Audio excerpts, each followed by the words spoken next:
mental disorder. He takes his own life. That's right. That's right. But not only that, he takes his life shortly after he's eulogized a member of the church who committed suicide. Wow. You wonder, how could these things be? Yeah. It happens that the church has always been a place for healing and restoration. But understand this. In the church, you will tell me about your uncle's back condition. You'll tell me about your auntie's kidney disorder. You'll tell me about your cousin's heart disorder. But when it comes to emotional and mental situation, we never raise the subject whatsoever. See, the issue, again, is not with the darkness, it's with the light. Amen. In the light of what's going on, we have to question ourselves. In America, when the second leading cause of death is suicide among the ages 10 to 24, we need to question ourselves. Something about this picture just doesn't seem to be right. And you say, now we're in the church, we got it all together, we're living by the grace and the power of God, but understand it's still in a mean, cruel world. It shares with us so beautifully in God's word, if you look with me in the book of Kings. In 1 Kings chapter 19, it talks about the works of a great prophet by the name of Elijah. And Elijah was doing great things for the kingdom. And as Elijah's work for the kingdom, Jezebel had some false prophets. Elijah called them out, and he was able to slay 400 of our prophets. He was a big man of God. Hero for the faith. But in 1 Kings chapter 19, it has these words. It says, Ahab told Jezebel all that Elijah had done, with all how he had slain all the prophets with the sword. Then Jezebel sent a messenger to Elijah, saying, so let the gods do to me, and more also, if I may not thy life as the life of them by tomorrow about this time. And when he saw this, he arose and went for his life and came to Bathsheba, which belongeth to Judah, and left his servant there. Verse 4. But he himself went a day's journey into the wilderness and came and sat down under a juniper tree. And he requested for himself that he might die. And he said, it is enough. Now, O Lord, take away my life, for I am not better than my fathers. This is a man of God, already served as a hero of faith. He goes in what we would call a major state of depression. Now notice when he gets the bad news about Jezebel getting after him, he goes into the wilderness.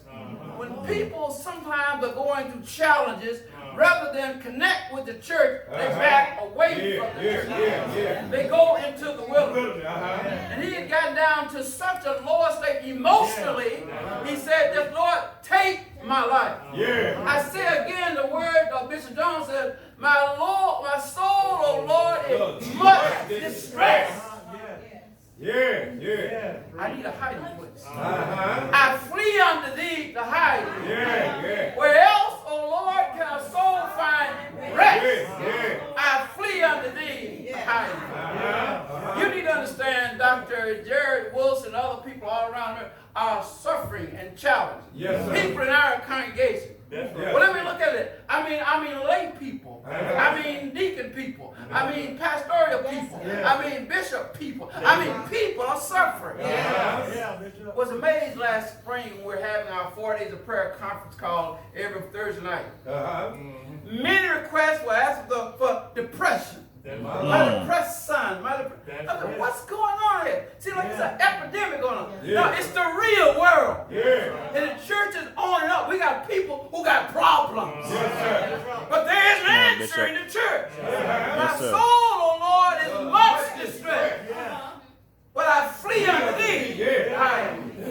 We need a hiding place. This passage of scripture in Psalm 77, it tells us about Asa. Asa was one of the singers there in Jerusalem. He and his brothers were great singers and maestros. So this is one of his songs. And it talks somewhat of a personal testimony when we get to a point in life where we're going through and we need a hiding place. Yes, sir. Well, first of all, you need to accept the fact that every one of us will have troubles in life. Amen. Yes. Every one of us will have troubles in life. Yes, sir. In fact, Job says it a different way. He says in Job 14:1, man is born of a woman is of a few days and full of trouble. Yes, sir. Now, just because you got saved, you got rid of some of the troubles. Yeah. But there's still some trouble in your life. Yes, sir. They will come up periodically. Every one of us will go through those seasons that when God will trouble the water. Yeah. See how strong our faith is. Hallelujah. Hallelujah. Except the fact we said, I cried unto God with my voice. Even to God with my voice. And he gave ear unto me. He said, I'm praying to God and he's listening to me. Yeah. But he goes on. In the day of my trouble, I sought the Lord. Yeah. My sword ran in might. Yeah. Night. And cease not. My soul refused to be calm. Nothing I do would work right now. That's right. Come on, baby. That was not a comfortable zone in my going. That's right.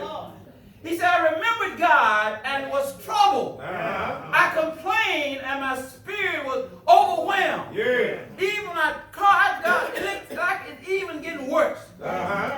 Except the fact in life you have trouble. Thou holdest mine eyes awakening. I am so troubled I cannot speak. He couldn't sleep at night.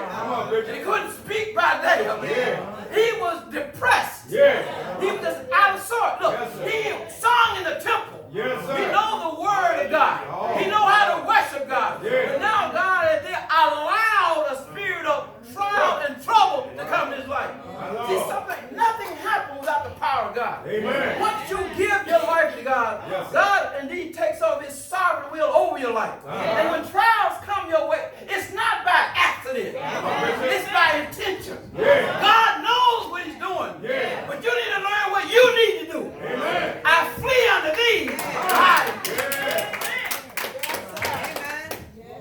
Then he says so beautifully in verse 5, he said, I have considered the days of old, the years of ancient time. I call to remember my song in the night.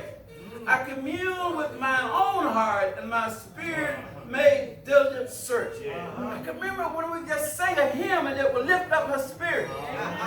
It brought to me to mind when we consecrate and ordain deacons in our church. We give them the Bible and the word of truth, but also we give them the hymn book, the spirit of triumph. You understand what I'm saying? The word of truth, I know what to do, but also I knew how to do it. See, you need the spirit of triumph. See, every one of you need a song, that will inspire you in your time of need. You need to learn, like Dave, you need to learn how to encourage yourself. Nobody else does. You need to encourage yourself. Everybody says, blessed assurance, Jesus is mine. Oh, what a foretaste of glory divine. God wants us to know this is my story. This is my song. Praising my Savior all the day long. You need a song to sing. Not just to hear from the praise team. Not just to hear from the choir. Not just to hear on the radio. You need a song in your heart. Bishop said, I remember the song. Yes, sir. Come on, Bishop. In my time of trouble. Verse 7. He said, will the Lord cast out me forever? Well. There's no favor no more. In his mercy cleanse me, gone over me. Does this promise fail in evermore? Has God forgotten to be gracious? My Lord. Has he in anger shut up the tender mercies? All of us will go through trials. It has nothing to do whether God has remembered you or not. If we who serve God, they will suffer persecution. That's the rule of the law. God will be with you in the valley of suffering, with the valley of depression, the valley of destruction, the valley of discouragement. He will be with you. But you got to go through. Amen. Hallelujah. Glory be to God. Glory be to God. See, as we celebrate Back to Church Sunday a few weeks ago, and also Back to Church month, really, in terms of personal evangelism, The world needs to know the church is different. Yes, sir. Yes, sir. We go through just like the world goes through. That's right. The only difference is we have a hiding place. That's right. Hallelujah. See, when my soul is stretched, I just feel good. I need to understand, hide me from the hidden foe. Hide me from this world. Keep my feet wherever I go. I flee unto thee. Firstly, not only should have accept the fact that all of us go through troubles. Hallelujah. Yes. Yeah. Secondly, we need to acknowledge the fact that God is with us in the midst of our trials. That's right. Yes. God is with us in the midst of our troubles. God never leaves us or forsakes us. That's right. In fact, he says to us, when he gets ready, after he gives us the Great Commission, Yes. there in the concluding verse of our theme for this year, he says, Lord, I'm with you always, That's right. even to the end of the world. Yes. See, understand now, he's with you in the midst of your trouble. Yes. Yes. He will not take all your troubles away from you because they're good for you. Yes, sir. But he'll be with you in the midst of the trouble. Hallelujah. Look what Asa says about that in verse 10. And I said, this is my infirmity. But I remember That's right. the years of the right hand of the Most High. I will remember the works of the Lord. Surely I will remember the wonders of old. I will meditate also of all thy work and talk of thy doing. See, matter of fact, God was with them in the midst of what he's going through. Yes, sir. God will be with you. He will be with your children. Just invite him in. There's space for God to be with you to give you strength as you go through. Certain of the fact you will have to go through. But as you go through, God is with you. Lo, I will be with you always. Elijah wanted to give up and give out his life. But God told Elijah, I am here. He said, didn't come in a storm. No, sir. Didn't come in a strong wind. Yes, But in sir. a quiet, still voice, God spoke to him. He will never leave you or forsake you. Brothers may not be there. Sisters may not be there. But God will be there at all times. Yes, sir. But not only do you accept the fact that trouble follows us, Uh-huh. acknowledge the fact That's that right. God is with you in the midst of the trouble, Yeah. but also you need to acquire the help and the hope and the healing Of God. that God. Uh-huh. Look what he says to us about that matter. Beginning at verse number 13. He says, Thou God, thy way, That's right. O God, is in the sanctuary. Yeah. Now understand what the sanctuary is. That's right. It's a safe place. That's right. I'll say it. It's a place of security. Yes. It's a place where I can find peace. Yes, sir. In fact, so much so, even with the immigration crisis going through America, well, we call sanctuary cities. That's right. That are places where those who have immigrated to America can find safety. Even the government can't impose its will against them like that. Yeah. God wants us to know the way of the sanctuary is the way of safety and security. In other words, the church. Yes. When you can find your way to the church. Uh-huh. When you can find your way in unsettling time to go to the church when you don't want to go to the church. When you don't feel like church. You don't feel like preaching. You don't feel like preaching. But when you make your way to the sanctuary, Yes, sir. there will also be hope found there. Yes. See, ultimately, to get out of your situation, there has to be the spirit and attitude of hope. Yes, If you feel that there's no way out, then you're closed in, and then you're doomed for destruction and failure. But when you got hope, there's help on the way. Yes, See, you got to believe there is a God, Yes, and that He is a reward of them that diligently seek Him. Yes. If you believe there is a God and you have that hope, help is on the way. Yes. And if help is on the way, eventually I get the healing that I need. Yeah. But without hope, I will always fail. My hope is built in nothingness. That Jesus' blood and righteousness. I dare not trust the wisdom, but wholly lean on Jesus. Asa said, you got to have hope. He says, thy way, O God, is in the sanctuary.